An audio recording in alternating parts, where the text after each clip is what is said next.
Ya me acompaña también desde Lima José Ugaz, expresidente de Transparencia Internacional. José, gusto saludarte. Este es el marco, esta celebración de independencia, y escuchaste el mensaje de la presidenta y ves a la gente en las calles. ¿Cómo caracterizas el momento de hoy? Buenas noches, Gabriela. Es un momento complejo, ha sido un discurso larguísimo, lleno de anuncios y promesas, pero poca concreción de cómo se puede llevar eso adelante. Pero lo más importante es señalar lo que Jimena estaba refiriendo hace un momento. Este mensaje se da en el contexto de haber transcurrido no más de 5 meses desde que el gobierno reprimió las protestas que sucedieron al golpe de Estado de Pedro Castillo, y eso produjo la muerte de 61 peruanos.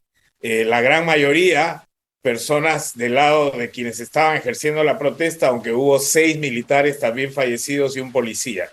Y sin embargo, ese pedido de disculpas de la presidenta resulta totalmente insuficiente cuando hay una demanda en todas las regiones del país, o en la gran mayoría en todo caso, porque se aclaren estas muertes en las que sin duda alguna las fuerzas del orden han tenido una participación fundamental, y en muchos casos documentados por investigaciones independientes de organizaciones internacionales, entre ellas la Comisión Interamericana de Derechos Humanos. Ha habido una clara vinculación con excesos de la policía y las Fuerzas Armadas. Entonces, hubiera sido muy importante que la presidenta dijera que ha dispuesto que en el Ministerio del Interior, por ejemplo, se hiciera alguna investigación más profunda y más rápida, porque hasta ahora el gobierno se ha limitado a decir que esto es responsabilidad de la Fiscalía.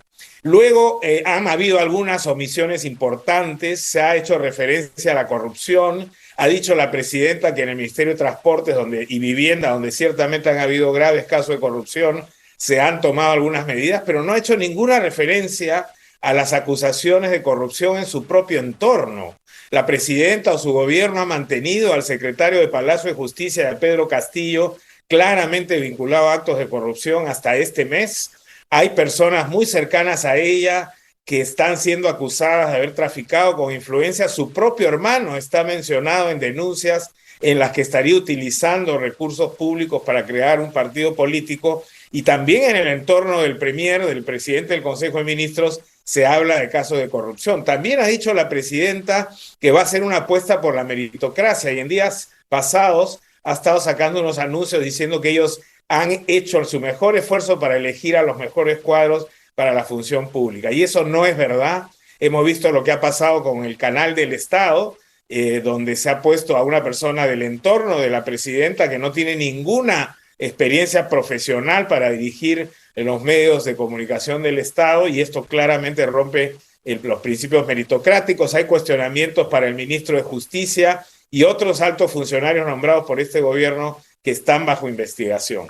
Entonces, esas referencias a la corrupción no han sido tampoco del todo aclaratorias. Bueno, Y José, después, perdón que te sí, interrumpa. Dos cosas me haces preguntarte. ¿De qué sirve que haya dicho entonces, o cómo tomas que dijo que acatará las recomendaciones de la Comisión Interamericana de Derechos Humanos en relación con los fallecidos y las protestas, por un lado, y por el otro, si las podemos unir estas dos en tu respuesta, ¿qué ha cambiado cuando estás hablando de lucha de corrupción, de nepotismo, de conflictos de interés respecto de lo que ocurría en tiempos de Pedro Castillo? En tu opinión.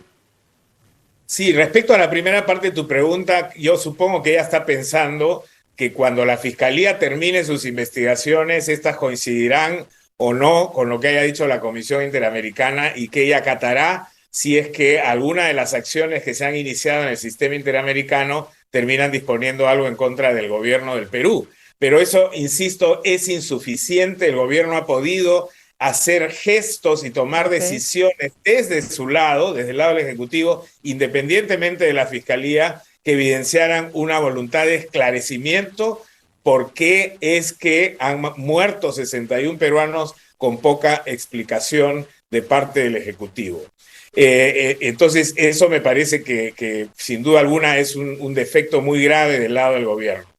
Si podrías repetirme la segunda parte de ¿Qué, tu qué, pregunta. qué cambia? ¿Qué cambia de los tiempos de Pedro Castillo, con las descripciones que has hecho de posibles conflictos de intereses, etcétera, en relación con el mensaje sobre la lucha contra la corrupción?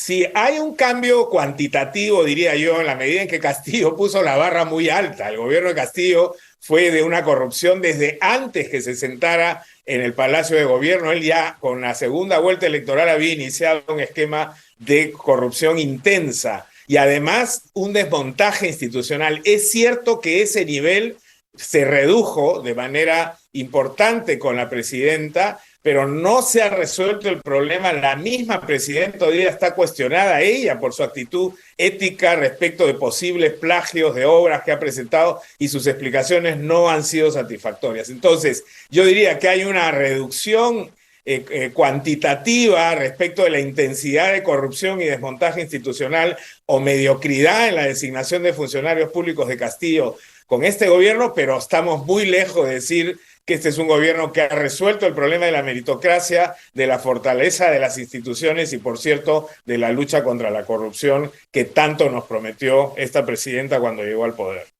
José, te agradezco que en un día como hoy te acerques y aceptes estar con nosotros para darnos tu perspectiva. Buenas noches. Buenas noches.